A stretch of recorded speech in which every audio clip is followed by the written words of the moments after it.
안녕하십니까. 안양 천왕함의 이도령이라고 합니다. 2019년도 하반기 74년생 46세 범띠 운세를 봐드리겠습니다. 총 5가지를 봐드리겠습니다. 사업, 직장, 애정, 건강, 간제수를 봐드리겠습니다.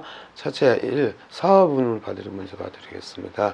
3월이라 5월, 7월, 9월생 같은 경우는 올해 사업은 좋습니다. 3월생, 5월생 같은 경우는 기운이 들어서서 이 사업을 많이 발전시켜주는 형국이 보입니다.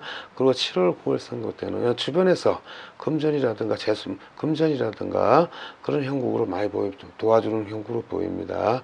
그러나 주변에서 기인이 들어서서 9월생 같은 경우는 사업을 번창시키고 있습니다. 2월, 4월, 8월, 9월, 11월생은 안 좋은 사람 말씀드리겠습니다. 2월, 4월생 같은 경우는 올해 범띠생이라도 들어서서 사업은 한다 하지만 크게 반창이 안 되고 있습니다. 제가 볼 때는 8월, 9월, 11월생 같은 경우는 사업을 하신다 해도 기인이 들어선다 해도 금전이 있다 하더라도 이 사업이 크게 발전을 못 하고 있는 것 같습니다. 제가 볼 때는 11월생 특히 사업에서 손을 뗀다는 소리가 나오고 사업에서 돈을 낸다는 소리가 나옵니다. 특히 유의하고 조심하시고 지금 하시는 사업에서 충실하게 열심히 하시기 바랍니다. 다 직장운을 봐드리겠습니다. 1월생하고 5월, 7월생 말씀드리겠습니다. 올해는 진급수가 들어있습니다.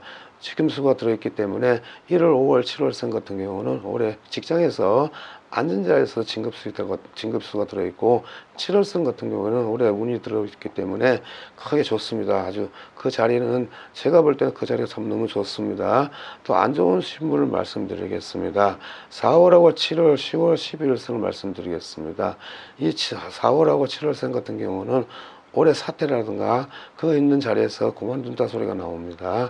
10월하고 12월생 같은 경우는 올해 그 직장에서 사태를 하고 나올 때는 많이 쉰다 소리가 나올 것 같습니다. 제가 볼 때는 특히 12월생 같은 경우는 지금 내 자리에서 있는다 해도 주변에서 시끄럽다 보니 그 자리를 지킬 수가 없을 것 같습니다. 애정운을 봐드리겠습니다. 5월, 6월, 9월생입니다. 올해는 5월, 6월, 9월생인데 애정운은 참 좋습니다. 6월생 같은 경우는 이 가정에 혼사가 왔다 갔다 하는 형국이 보입니다.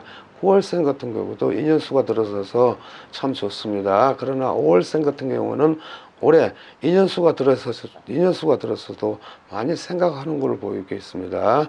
그리고 안 좋으신 분을 말씀드리겠습니다. 2월, 3월, 4월, 8월생 같은 경우는 이별수가 들어있는 형국이고 4월생 같은 경우는 일부 종사, 2부 종사를 못하는 형국으로 보입니다. 8월생 같은 경우는 올해 가정이 있다 해도 가정에 부부가 있다 해도 남과 같이 똑같습니다. 그러니 가정에서 이별수라든가 파괴수가 들어와 있으니 유의하고 조심하시기 바랍니다. 다 건강운을 봐드리겠습니다. 1월하고 3월, 9월생 같은 경우는 건강운은 좋습니다. 그러나 초년에는 건강이 크게 안 좋은 걸로 보았습니다. 특히 9월생 같은 경우는 올해 9월생 같은 경우는 초년에는 많이 아팠지만은 지금 현재는 약이라든가 모든 면에서 보면 운이 들어서서 모든 몸에서 건강은 참 좋습니다. 그리고 7월, 8월, 10월, 11월생 같은 경우에는 올해 피를 봐야 되는 형국이고 칼을 대야 되는 형국입니다. 가정이나 자손이라든가 친척 식구라든가 크게 사고수가 보입니다. 특히 10월생하고 11월생 같은 경우는 크게 사고수가 보이고 조심하시고 보이고 이 가정에 자살수가 하나 있습니다. 11월생 같은 경우는 자살수가 있으니 조심하고 유의하시기 바라겠습니다. 간제수를 말씀드리겠습니다. 간제 1월생하고 7월생 같은 경우는 간제가 들었다 해도 올해 운이 들어있는 형국이 분명합니다. 그 운에서도 그렇고 주변에서 많이 그 간제를 갖다가 해결해주고 있습니다. 그러나 마음 급하게 서두르지 마십시오. 왜 그러냐면 마음을 급하게 서두르다 보면 그 잘 안 이루어질 수도 있습니다. 유의하고 조심하시고 간제를 다 해결 잘 하시기 바라겠습니다. 4월, 6월, 8월, 10월생 같은 경우는 간제수가 들었어도 집안 가정으로 식구, 부모, 형제라든가 서류라든가 문서라든가 금전 문제로 해가지고 간제가 들어서 있었으니 특히 8월, 10월생 같은 경우는 간제수 조심하십시오. 올해는 간제가 들어있으면 경찰서라든가 법원으로 많이 왕래를 해야 될 것 같습니다. 특히 10월생 같은 경우는 간제가 들어와 있어도 수갑을 차야 되는 형국이 분명합니다. 올해는 수갑을 차야 되는 형국이 분명하고 조심하고 유의하시기 바라겠습니다. 안양의 천양함 이도령입니다. 감사합니다.